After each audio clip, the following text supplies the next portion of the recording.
And welcome back to Washington Commanders Insider. Today we are doing a game day preview for the Washington Commanders versus the Philadelphia Eagles. And so let's start with just the key actives for today's game. And so we know that John Bates and then also too Sam Cosmi, these were players that were dealing with illness, and it looks like that they are active today, which is very good for us because we know that the Washington Commanders gave up 8 sacks last week. And so we know that we have Tyler Biotis and then also too Sam Cosmi out there. So that is going to help this Washington Commanders offensive line. Hopefully they are able to protect Jaden Daniels. So that is going to be key. Number two, with John Bates being out there, this is huge for us because Zach Ertz is going to be active for this football game. I just talked about this in the last video, and I think that this is going to be huge considering that Zach Ertz had a pretty good day against the Eagles in the first game.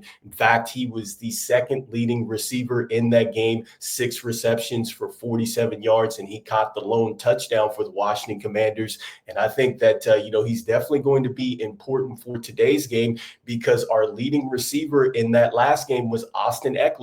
Austin Eckler is on the IR. He had 8 receptions for 89 yards. We don't have Noah Brown. And so that leads me to believe that Zach Ertz is going to have a good day today. And right after him was John Bates. He had 2 receptions for 17 yards. And so I think that both of those players are going to play a factor today because we know that we are going to need to really add some support to Terry McLaurin. And so that leads me to another point in today's game. That last game where Terry McLaurin only had 2 targets in that game, he only had a reception for 10 yards. Going into that one, that is where you were hearing a lot of noise around the Commanders' offense and just how predictable it was. Since then, you have to give Cliff Kingsbury a lot of credit. He's been moving Terry McLaurin around.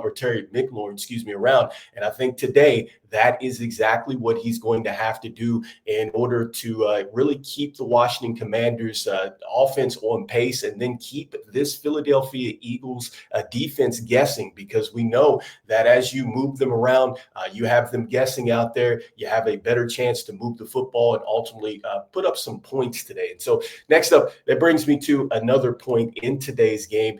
When I looked at just the Philadelphia Eagles and some of the losses that they have sustained, it looks like that they generally become a one-dimensional football team. And so when I've looked at the stats here, they've lost to the Falcons, they've lost to the Bucks, and in both of those games, Jalen Hurts has struggled in both. And because the first game against the Falcons, he had 183 yards, and then the next game against the Bucks, where they lose, he has 158 yards, and he also had 6 sacks in that game. And so I think that if the Commanders are going to win today, they're going to need to make the Philadelphia Eagles an unbalanced football team. And so I know that you can't stop everything, because in both of those games, Saquon Barkley actually had pretty productive days because he had 84 yards against the Bucks.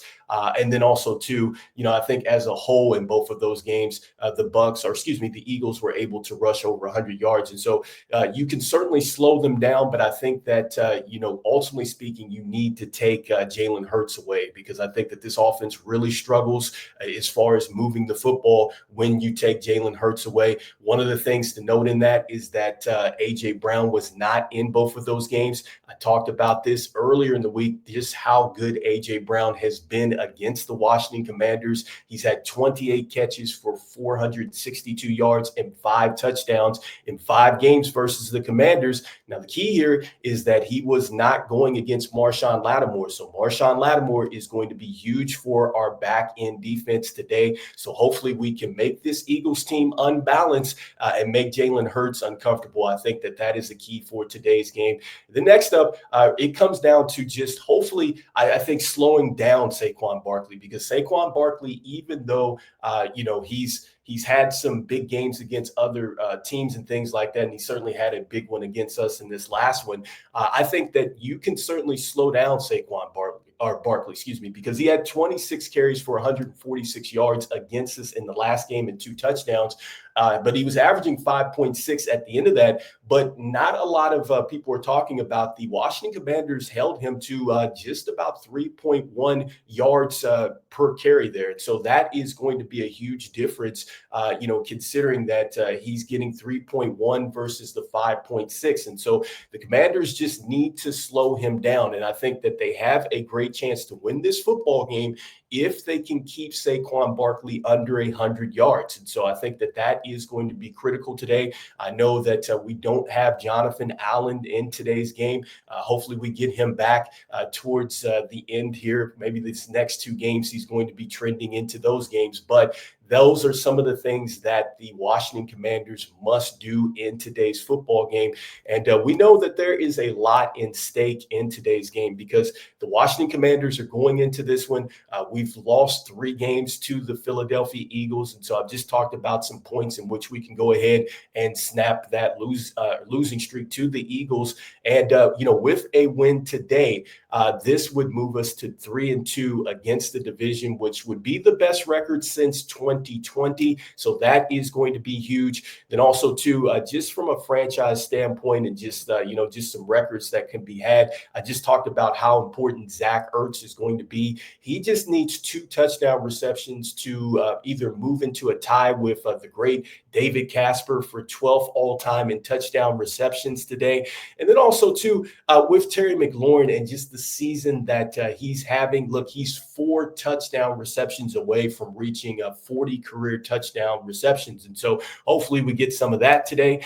And then, that leads me into this situation with Brian Robinson. I'm sorry, I just thought about this, but Brian Robinson has got to get the football today as well. So this is a Washington Commanders team that is built to run the football. You see, he's had 159 yards, 159 carries, 705 yards, and 9 touchdowns. But more importantly, in that first game, I think that, he didn't get the football enough out there running it, because when I go back and look at this, he had 16 carries for 63 yards and a touchdown, but I think he needs at least 20 plus today. And I think that the Washington Commanders offense, really the bread and butter, it starts with running the football and really establishing themselves up front. And so hopefully they're the more physical team, and it starts with running the football. I think that you're going to get the Eagles to maybe get into the box, and you're going to have some opportunities over the top. That is where Terry McLaurin can definitely exploit this defense. And then hopefully if Zach Ertz is doing his thing, then this defense is not going to be able to bracket him up like last time. And so anyway, enjoy the football game. We will be back for the post game for the Washington Commanders versus the Eagles. And as I usually say, go Commanders. I'll see you on the next one. All right, peace.